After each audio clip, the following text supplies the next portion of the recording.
Hey, who are you? How come you're in here? Hey guys, so અગર કોઈ તમારો friend એમ કહે છે કે મને હોરર મૂવીઝ કે ભૂતથી બીક નથી લાગતી, તો આ લિસ્ટ એના માટે જ છે. આમાંથી કોઈ પણ એક મૂવી પણ ઉઠાવીને એને બતાડી દો. અગર એની ફાટીને ચાર ના થઈ ગઈ ને તો કહેજો. સો આજની લિસ્ટમાં ટોપ 10 હોલિવૂડ હોરર મૂવીઝ વિશે આપણે વાત કરીશું.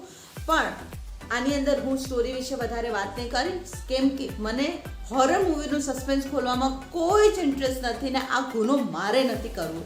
તો આજે આપણે વાત કરીશું વિડીયોમાં ટોપ 10 હોરર મૂવીઝ વિશે. તો ફર્સ્ટ છે 2011માં આવેલી મૂવી ગ્રેવ એન્કાઉન્ટર્સ. અગર કોઈ છોકરાને તમે એમ કહેશો કે બેટા ત્યાં ભૂત છે, ત્યાં ના જાતો, અને તો પણ એ વ્યક્તિ ત્યાં જાય છે અને ત્યાંથી કેટલા લોકો પાછળ આવે છે, કેટલા લોકોની ડેથ થઈ જાય છે, શું થાય છે એ તમારે આ મૂવીમાં જોવા મળશે. નંબર 2 પર આવે છે એક સ્પેનિશ મૂવી છે રેક, જે 2007માં રિલીઝ થઈ છે. આ movie like Hindi, English, Spanish તમને બધામાં મળી જશે, પણ હું રિકમેન્ડ કરીશ કે તમે ઇંગ્લિશમાં જો, વધારે મજા આવશે. અને ગ્રેવ એન્કાઉન્ટર્સ અને રેક બંને એક ડોક્યુમેન્ટરી છે, લાઈક લાઈવ ડોક્યુમેન્ટરી છે. એટલે આમાં બહુ બધા એવા સીન્સ છે જે તમને એમ જ લાગશે કે આ અમારે સામે જ થઈ રહ્યા છે, અને બહુ જ ક્રીપીનેસ અને બહુ જ વધારે હોરર છે. તો તમને જરૂરથી આમ ડર લાગવાનો છે. નંબર 8 પર છે 1984માં આવેલી અ નાઇટમેર ઓન એમ સ્ટ્રીટ મૂવી, જેના બહુ બધા પાર્ટ્સ આવી ગયા છે, પણ હું પ્રોપર એક પાર્ટની વાત કરું છું, જ્યાં એક બળેલા ચહેરાવાળો આદમી લોકોના સપનાઓમાં એમની પાછળ કૂતરાઓની જેમ ભાગીને એમનું જાન લઈ લે છે. ઠીક છે, હવે આ નાઇટમેરમાંથી તમે ઉઠો છો ત્યારે તમે જીવતા રહેશો કે નહીં રહો એ તમારે આ મૂવીની અંદર જોવાનું છે. આ મૂવીના બહુ બધા પાર્ટ્સ આવી ગયા છે, પ્રિક્વલ્સ, સિક્વલ્સ બધા જ આવી ગયા છે, પણ મને આ મૂવી હંમેશા રોમાંચક લાગે છે એની સ્ટોરીઝના કારણે. હવે નંબર 7 પર છે બે મૂવી જેની વચ્ચે ડ્રો થયેલ છે. એમાંથી ફર્સ્ટ મૂવી છે ડોન્ટ બ્રીથ. હવે જે મૂવી છે જેવું નામ છે એવું જ એનું કામ છે કે અગર તમે શ્વાસ લીધો છે તો તમે ગયા છો. અને આ મૂવીમાં ખતરનાક રીતે એક આંધળો માણસ લોકોને મારી રહ્યો છે. તો આ મૂવી એક જોવાલાયક છે.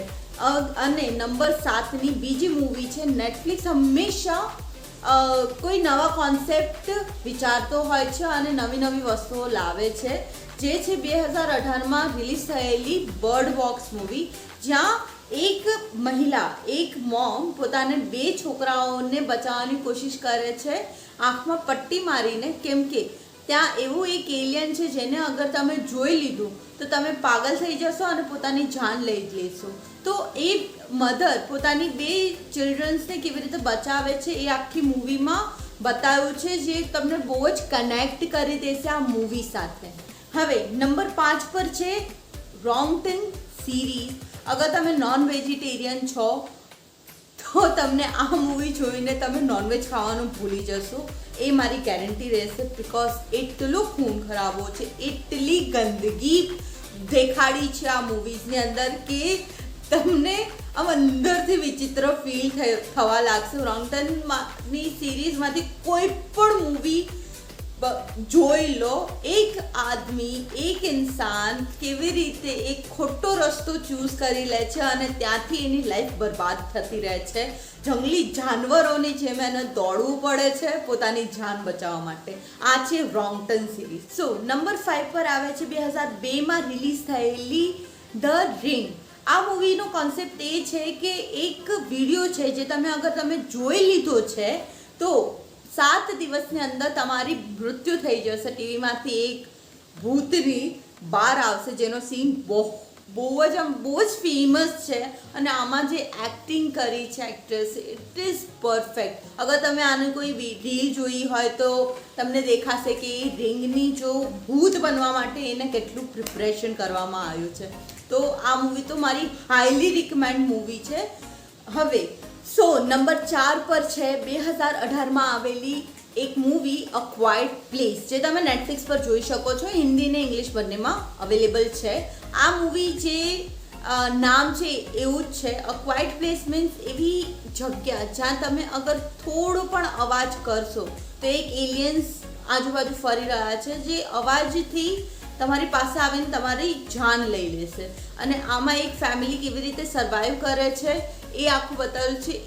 એક મુમેન્ટ પર તમને થશે કે વોટ ઇઝ ગોઈંગ ઓન. આ મૂવી એટલી સાયલેન્ટ છે કે આને અવોર્ડ્સ આપવામાં આવ્યા છે કે આ મૂવી કેટલી ફિનોમિનલ છે. લિટરલી બહુ જ સરસ મૂવી છે. સો નંબર 3 પર મૂવી છે ધ પેરાનોર્મલ એક્ટિવિટી. આ એક સિરીઝ છે, સિરીઝ ઓફ મૂવી છે. તો આ મૂવી એક ઘર પર છે, ફાઇન્ડ ફૂટેજ છે, બધા કેમેરાઝમાં રેકોર્ડ થયેલું મૂવી છે. આ એક ગિલ્ટી પ્લેઝરની જેવી રીતે તમારી પર અસર કરશે કેમ કે આ મૂવી લાઈક એક સિરીઝ તરીકે કામ કરે છે. આના બહુ બધા પાર્ટ્સ છે. અગર તમે એક મૂવી જોઈ તો આગળનું મૂવી તમે જોવાના જ છો. તમારી એક મૂવીમાં ફાટીને 4 થવાની છે બટ તો પણ તમે રોકાવાના નથી. આ મારી સાથે થયું છે તો તમારી સાથે પણ જરૂર થવું જોઈએ.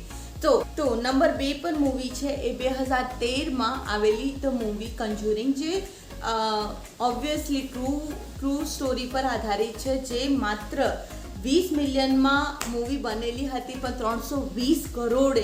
320 મિલિયન એ કમાયા હતા. અને આ મૂવીના અત્યાર સુધીમાં ખાસા બધા પાર્ટ્સ આવી ગયા છે પણ જે ફર્સ્ટ કન્જ્યુરિંગમાં જે હોરર છે, જે બીક લાગશે એ એક પણ પાર્ટમાં નથી. તો તમે અગર કન્જ્યુરિંગ 1 નથી જોઈ તો કોની વેઇટ કરી રહ્યા છો? જાઓ અને જો.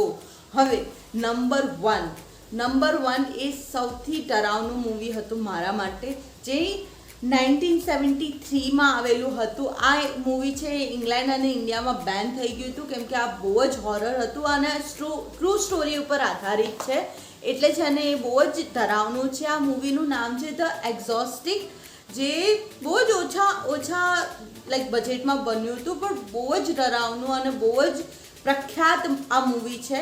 તો આ છે મારી list four top 10 horror movies of Hollywood. અગર તમને કોઈ રિકમેન્ડ નવું કરવું હોય તો મને કોમેન્ટ સેક્શનમાં જાણ કરો. અને વિડીયોને લાઇક ના કર્યો હોય તો પ્લીઝ લાઇક કરીને જાઓ.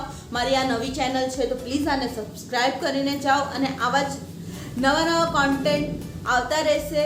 ત્યાર સુધી હું રહું છું રજા. બાય.